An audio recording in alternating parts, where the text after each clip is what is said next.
Hello everyone, कैसे हैं आप सब। उम्मीद करते हैं कि आप सब बिल्कुल ठीक होंगे।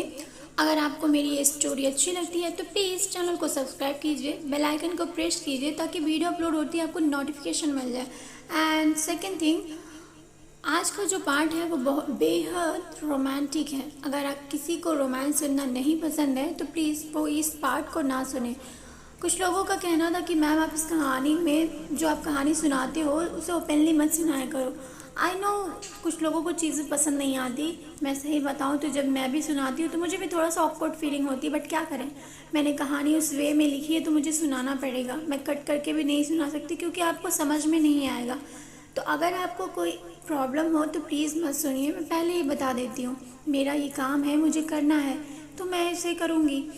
आई होप आप मेरी बातों का कोई गलत मतलब नहीं निकालेंगे और ना ही मुझे गलत समझेंगे। तो इसी बात से चलिए देखते हैं, कहानी को शुरू करते हैं। दो जिस्म एक जान। अब आगे तेज बारिश, हवा की झोंके उस पूरे माहौल को बेहद खूबसूरत और रोमांटिक बना रहे थे। अनिरुद्ध अनाया के नेक पर किस करते करते आगे बढ़ा और अनाया के शोल्डर पर ब्लाउज की स्ट्रिप को हटा दिया और बेतहाशा किस करने लगा। अनिरुद्ध जैसे पागल सा हो गया था। अनिरुद्ध ने अनाया की अपनी तरफ पलटा और अनाया के गुलाबी पंखुड़ी जैसे होठों को अपने गिरफ्त में लिया और तब वहाँ उसे डीप और पैशनेट फ्रेंच किस करने लगा। अनाया भी किस में उसका साथ देने लगी। दोनों एक दूसरे में घुल गए। लगभग 10 मिनट की लॉन्ग किस, डीप किस की वजह से अनाया की अब सांस फूलने लगी थी। अनाया को अब सांस लेने में तकलीफ हो रही थी। ये देखकर अनिरुद्ध उसके होठों से दूर हुआ और अनिरुद्ध ने उसके गालों पर किस करना शुरू कर दिया। धीरे धीरे वो उसके नेक और पर उसके कॉलर बोन पर बेतहाशा चूमने लगा। अनाया की गोरी मखमल जैसी स्किन अंधेरी रात में तारों की चमक में जैसे जगमगा उठी हो। मखमली स्किन पर पानी की बूंदें किसी सीप की मोती की तरह लग रही थी। अनिरुद्ध ने अनाया की कॉलर बोन पर किस करते हुए उससे बाइट कर लिया, जिससे अनाया की आ निकल गई। अनिरुद्ध ने मुस्कुराते हुए कहा, मेरे प्यार का कोई निशान रहना चाहिए ना जान। अनाया की नज़र शर्म से छुप गई थी। चलते हवा के झोंकों से अनाया की पूरी बॉडी कांप रही थी। बारिश की पानी की बूंदें उसके नेक से उसके क्लीवेज की तरफ बढ़ रही थी, जिसे देख अनिरुद्ध की सांसें उसके गले में अटक सी रही थी। अनिरुद्ध अनाया से दूर हुआ, अनाया की तरफ अपनी बैग कर खड़ा हो गया। अनिरुद्ध का ऐसे बैग करके खड़ा होना अनाया को अजीब सा लगा। उसके कांपते होठों से उसने कहा, क्या हुआ, आप ऐसे क्यों खड़े हैं। अनिरुद्ध ने अपनी आंखें बंद की और लंबी सांस लेते हुए कहा, अगर मैं इससे आगे बढ़ा तो मैं अपना कंट्रोल खो दूंगा। अनाया ने अनिरुद्ध के पीछे से हक किया। इस वक्त अनाया के हाथ अनिरुद्ध के चेस्ट पर थे। अनाया ने कहा, तो आपको रोका किसने है। हम आपके हैं, आपका पूरा हक है हम पर। College fields. दिया खड़ी हुई अमय को देख रही थी और कहा, चलिए आप रुक क्यों गए, बारिश हो रही है, बीमार हो जाएंगे। और अमय का हाथ थाम चलने के लिए अपना कदम बढ़ा दिया, लेकिन अमय वहीं खड़ा रहा। अमय की शर्ट पूरी भीग चुकी थी। उसने अपने शर्ट के आगे के बटन खोल रखे थे, जिससे उसका चेस्ट दिखाई दे रहा था। दिया की भीगी हुई साड़ी उसके बदन पर चिपकी हुई थी। दिया की गोरी दूध जैसी बॉडी पर ब्लैक साड़ी ऐसी लग रही थी जैसे आसमान के चांद पर काले बादलों ने उसे ढक लिया हो। दिया के बालों से गिरती पानी की बूंदें उसे और ही अट्रैक्टिव बना रही थी। दिया की बॉडी का एक एक पार्ट क्लियरली दिख रहा था। वेस्टर्न ब्लाउज जो दिया ने पहन रखा था उसका बहुत ही डीप था, जिससे दिया की क्लीवेज क्लियरली दिख रही थी। अमय ने दिया का हाथ पकड़ अपनी तरफ खींच लिया, जिससे दिया की बैग अमय के चेस्ट से चिपक गई। अमय की बॉडी की गर्माहट ने दिया ने अपने बैग पर महसूस किया, जिससे उसकी सांसें रुक रही थी। अमय ने अपने हाथों को दिया के पेट पर रख दिया। दिया ने एक पल में अपनी पलकें झुका ली। अमय ने अपने चिन को दिया के भीगे हुए शोल्डर पर रख दिया। अमय का इतना करीब होने से दिया की धड़कनें किसी बुलेट ट्रेन की तरह चल रही थी। दिया की धड़कनों की आवाज़ इतनी तेज थी कि इस बारिश में भी उसकी धड़कनों की आवाज़ साफ साफ सुनाई दे रही थी। जिसे सुन अमय ने उसके कानों में कहा, तुम्हारी ये हार्ट बीट इतनी तेज़ी से क्यों धड़क रही है? दिया की आवाज़ उसके गले में ही अटक गई। वो एक लफ्ज़ भी नहीं कह पा रही थी। अमय के बालों से पानी की बूंदें टप टप दिया के बॉडी पर गिर रही थी और धीरे धीरे उसके क्लीवेज के पास जा रही थी। ऐसा लग रहा था कि उसकी बॉडी पर सांप चल रहे थे। उसकी पूरी बॉडी सिहर उठी।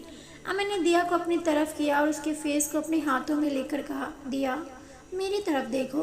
लेकिन दिया की नज़रें अब भी झुकी हुई थी। अमय ने फिर कहा, दिया एक बार देखो। तुम्हें पता है जब तुम मुझे देखती हो ना तो मेरे इस पागल से दिल को बहुत सुकून मिलता है। ऐसा लगता है कि किसी एंजल ने मुझे जीने की वजह दे दी हो। अमय ने जैसे ये कहा, दिया की बड़ी बड़ी पलकें उठ गई। इस वक्त दिया किसी मासूम सी बच्ची की तरह लग रही थी जिसे उसका सब कुछ मिल गया हो। दिया ने अमय को देख रही थी। लंबी नाक, नसीली आंखें और पिंक लिप्स, बारिश में भीगे हुए उसके होठ बहुत ही ज़्यादा अट्रैक्टिव लग रहे थे। दिया की नज़रें बस उसके होठों पर थी। अमय ने दिया को देखते हुए कहा, क्या देख रही हो? दिया ने नज़रें चुराते हुए कहा, कुछ नहीं। अमय ने कहा, तो फिर इस तरह मुझसे नज़रें क्यों चुरा रही हो? दिया ने शर्माते हुए कहा, हम आपके होठों को देख रहे थे।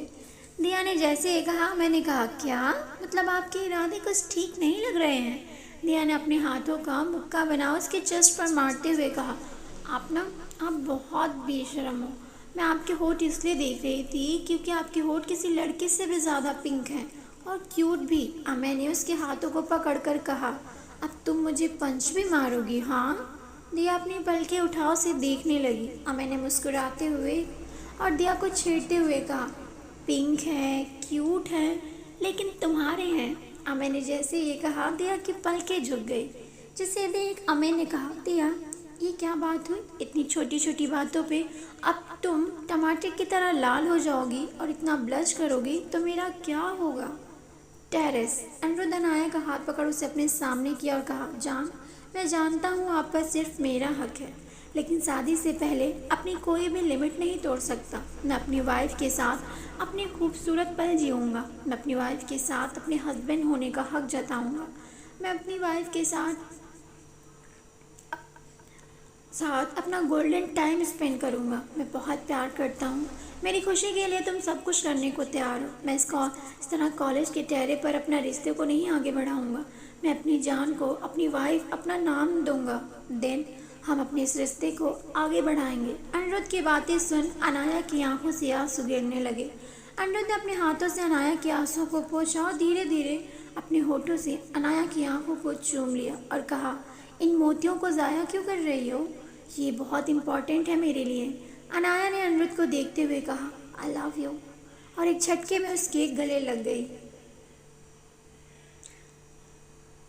अनाया अनिरुद्ध के गले लगे हुए कहा, मैं बहुत लकी हूँ कि मुझे आप मिले। आप जैसा हम सफ़र मिला। आप मेरा सब कुछ हैं, मेरी खुशी, मेरी ज़िद, मेरा जुनून, मेरा इश्क। अनिरुद्ध ने अनाया को अपनी बाहों में भरते हुए कहा, हम दोनों एक दूसरे के लिए लकी हैं। हम दोनों का मिलना कोई इत्तेफाक नहीं, ये हमारी डेस्टिनी है। मैंने कभी नहीं सोचा था कि कॉलेज में बीच सेमेस्टर में कोई लड़की आएगी जिसे मैं प्यार कर बैठूंगा। अनिरुद्ध को वो पल याद आने लगा जब अनाया और अनिरुद्ध पहली बार एक दूसरे को देखा था। अनिरुद्ध ने अनाया को देखते हुए कहा, जान तुम्हें याद है जब हम पहली बार एक दूसरे से टकराए थे? तुम पहली ऐसी लड़की थी जिनने अनिरुद्ध सिंह ओबराय को उसकी आंखों में देखकर जवाब दिया था, जिसकी आंखों में डर ही नहीं था। तुम्हारा मुझसे न डरना मेरी ईगो को चूर कर गया। मेरा तुम्हें हराने की जिद में मैं तुम्हारे करीब और करीब आते चला गया। अनिरुद्ध ने अनाया को देखते हुए आगे कहा, तुम्हें पता है जब तुम मेरी बातों से हर्ट होकर यहाँ टेरेस पर बैठकर रो रही थी और अभी तुम्हें चुप करा रहा था, उस दिन पहली बार मुझे बहुत बुरा लगा था। अभी का तुम्हारे इस तरह करीब बैठना, तुम्हें चुप कराना, मुझे गुस्सा आ रहा था। उसकी हिम्मत कैसे हुई तुम्हारे करीब बैठने की? अनाया ने अपनी बाहों का हार बना अनिरुद्ध के गले में डालते हुए कहा, अच्छा जी, एक तो आप मुझे हर्ट कर रहे थे और कोई मुझे चुप करा रहा था, तो आपको उससे भी जलन हो रही थी। अनिरुद्ध ने अनाया की कमर पर अपने हाथों को रखते हुए कहा, तब मुझे पता नहीं था ना कि मैं ऐसा क्यों फील कर रहा। मेरे अंदर ये एहसास कैसा है? एक तरफ मैं तुम्हें हर्ट कर रहा था, दूसरी तरफ मैं तुम्हें पेन में नहीं देख पा रहा था। मेरे अंदर हो रहे इस चेंजेस से मैं परेशान हो रहा था, लेकिन तुम्हारा मुझसे नफरत करना मुझे बर्दाश्त नहीं हो रहा था। तब मुझे एहसास हुआ कि शायद मैं तुमसे प्यार करने लगा हूँ।